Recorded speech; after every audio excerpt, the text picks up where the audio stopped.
दिल्ली सल्तनत के प्रशासन को लेकर के बहुत सारे इतिहासकारों में एक विवाद है। विवाद इस प्रशासन की प्रकृति को लेकर के है। जैसे कुछ इतिहासकार मानते हैं कि दिल्ली सल्तनत एक इस्लामिक स्टेट था, लेकिन वास्तव में देखा जाए तो दिल्ली सल्तनत एक इस्लामिक स्टेट नहीं था, क्योंकि एक इस्लामिक स्टेट में जो नियम कानून है वो पूरी तरीके से शरीयत पे आधारित है। लेकिन हम पाते हैं कि भारत में दिल्ली सल्तनत में जो शासक हुए उन सारे शासकों ने पूरी तरीके से शरीयत का पालन नहीं किया। यहाँ तक कि अलाउद्दीन खिलजी ने तो ये तक कह दिया कि मुझे इस बात से कोई मतलब नहीं कि शरीयत में क्या लिखा है क्या नहीं, मैं वही करूँगा जो राज्य के हित में हो। ऐसे ही मोहम्मद बिन तुगलक और मुबारक शाह खिलजी, इन दोनों ने खुद को ही खलीफा घोषित कर दिया था।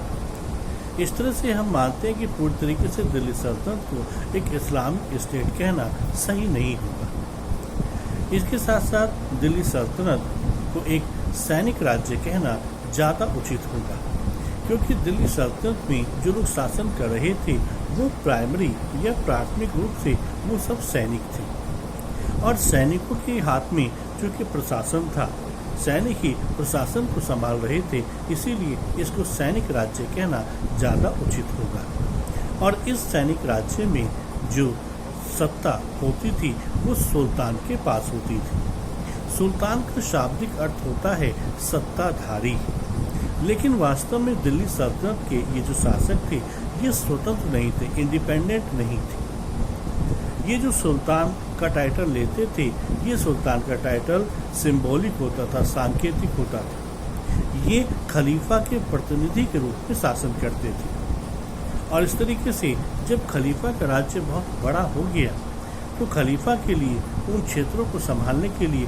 अपने नायब नियुक्त किए, और यही नायब सुल्तान होते थे, एक तरीके से गवर्नर के रूप में होते थे, और इस तरीके से इसी गवर्नर को सुल्तान कहा जाता था। तो दिल्ली सल्तनत के शासकों ने जो सुल्तान का टाइटल लिया, उसका मतलब कि दिल्ली सल्तनत एक इंडिपेंडेंट स्टेट नहीं था, बल्कि खलीफा के अधीन एक राज्य था। हालांकि सुल्तान, भारतीय सुल्तान और खलीफाओं के जो संबंध थे वो सांकेतिक थे, और इसका एक बड़ा महत्वपूर्ण फायदा ये हुआ कि खलीफा अब भारत पर आक्रमण नहीं कर सकता था, क्योंकि दिल्ली सल्तनत उसी के अधीन एक स्टेट माना गया। इस तरीके से दिल्ली सल्तनत के शासकों ने जो सुल्तान का टाइटल लिया, उससे भारत सुरक्षित रहा खलीफाओं के आक्रमण से, और यही वजह है कि भारत का पूरी तरीके से इस्लामीकरण नहीं हो पाया।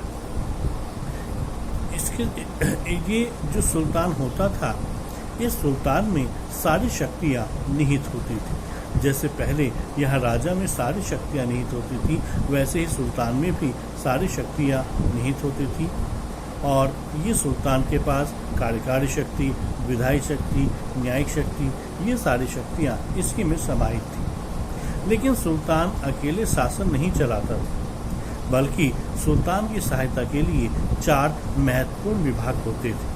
ये 4 महत्वपूर्ण विभाग होते थे: दीवान विजारत, दीवान आरिज, दीवान रसालत और दीवान कजा। इनमें दीवान विजारत का जो पद होता था, ये जो विभाग होता था, इस विभाग का हेड होता था वजीर, और ये जो वजीर होता था ये सभी सारे विभागों का केयर टेकर था। इसी वजीर के पास आर्थिक स्रोत होते थे, इसी वजीर के पास मतलब फाइनेंशियल रिसोर्स होते थे, वित्त मंत्री के रूप में भी यही काम देखता था। इसके साथ साथ इसी के पास सैन्य साधन भी होते थे, यानी कि किसी भी विभाग का निरीक्षण करना, किसी भी विभाग को देखना, निर्देशित करना, ये सब इसी की ड्यूटी होती थी।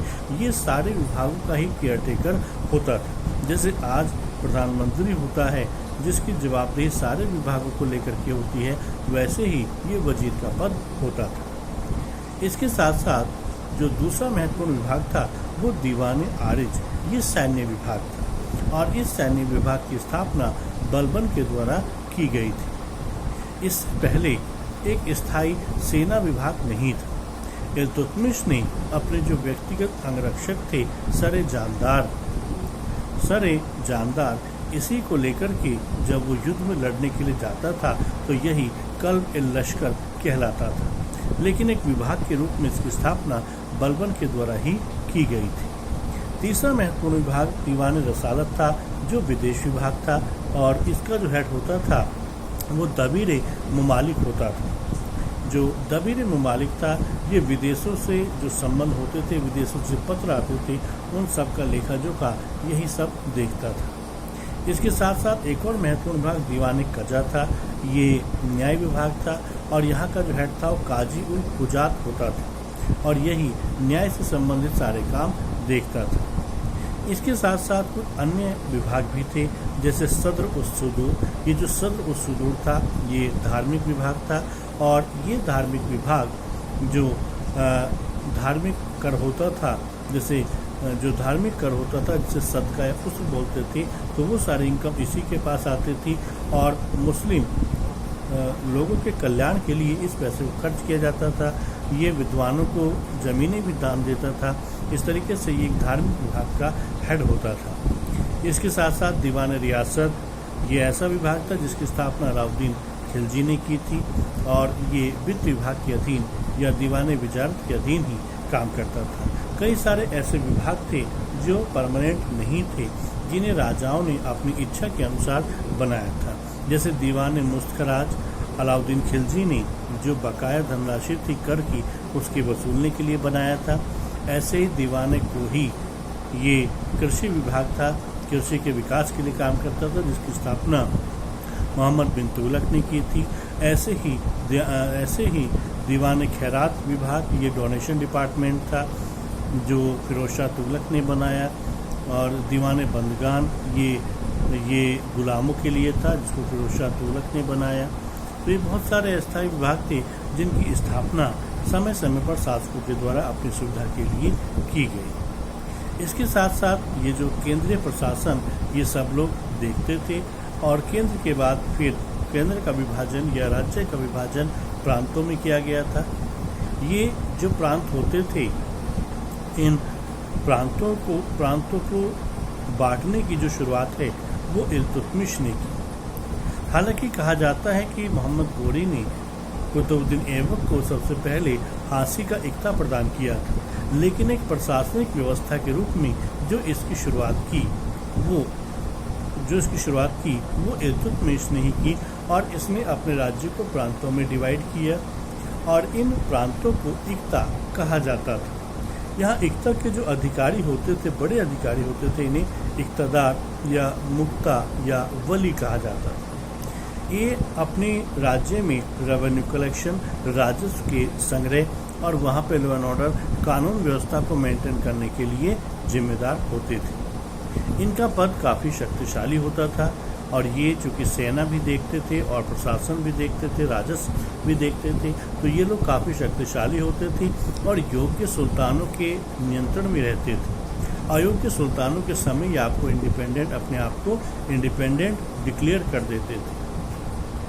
इन्हीं पर हमेशा नियंत्रण करने का प्रयास दिल्ली सल्तनत के शासक करते रहे। इसके साथ साथ ये जो प्रांत होते थे, इन प्रांत को फिर जिलों में बांटा गया था, डिस्ट्रिक्ट्स में बांटा गया था, जिसे सिख कहा जाता था।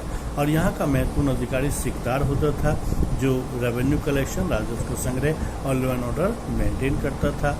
सिख के नीचे फिर ब्लॉक परगने होते थे, और उसके नीचे सबसे नीचे की यूनिट गांव या विलेज होती थी, जहाँ पे गांव का मुखिया या जिसे खूद, मुकद्दम और चौधरी कहा गया, ये गांव का प्रशासन वगैरह देखते थे। इस तरीके से एक प्रशासनिक विभाजन दिल्ली सल्तनत में किया गया था। शेष अगले वीडियो में